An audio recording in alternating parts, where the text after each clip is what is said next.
বৰ্তমান সকলোতে ভাইৰেল হৈ আছে মুখ্যমন্ত্ৰীৰ এটা টুইট যে অহা কাইলৈ 10টা বজাত ৰিজাল্ট দিব। কিন্তু এইটো কিমান দূৰ সঁচা বা কিমান দূৰ মিছা।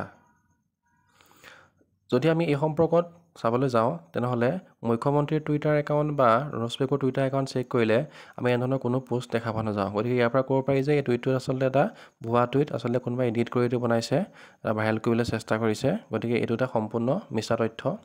হয়তো ৰিজাল্ট বিহুৰ আগত দিবও পাৰে, কিন্তু এই সম্পৰ্কত মুখ্যমন্ত্ৰীয়ে হওক বা শিক্ষামন্ত্ৰীয়ে হওক কোনো ধৰণৰ আগতীয়াকৈ মন্তব্য প্ৰকাশ কৰা নাই। যোৱাবাৰ যেতিয়া 2024 বৰ্ষৰ ৰিজাল্ট দিছিলে তেতিয়াও আগতীয়াকৈ মুখ্যমন্ত্ৰী হওক বা শিক্ষামন্ত্ৰী হওক কোনো ধৰণৰ মন্তব্য প্ৰকাশ কৰা নাছিলে। আচলতে কৰ্তৃপক্ষই ৰিজাল্ট দিব পৰাকৈ সাজু হৈ আছে যদিও কোনো ধৰণৰ মন্তব্য প্ৰকাশ কৰা নাই। আচলতে বিহুৰ আগত ৰিজাল্ট দিবও পাৰে, কিন্তু কাইলৈ যে ৰিজাল্ট দিব বা সেই মুখ্যমন্ত্ৰীৰ টুইটটো আচলতে এটা মিছা টুইট, কোনোবা দুষ্টচক্ৰই আচলতে এইটো এডিটিং কৰি প্ৰেৰণ কৰিছে। গতিকে তেওঁলোক এইটো দেখি বিভ্ৰান্ত নহ'বা। আচলতে বহুতে ষ্টেটাছেই হওক বা ফেচবুক বা ছ'চিয়েল মিডিয়াতে হওক তেওঁলোকে আচলতে এইটো শ্বেয়াৰ কৰি আছে, কিন্তু এইটো এটা মিছা টুইট, আচলতে ভাইৰেল হ'বৰ কাৰণে এনেধৰণে কৰা হৈছে।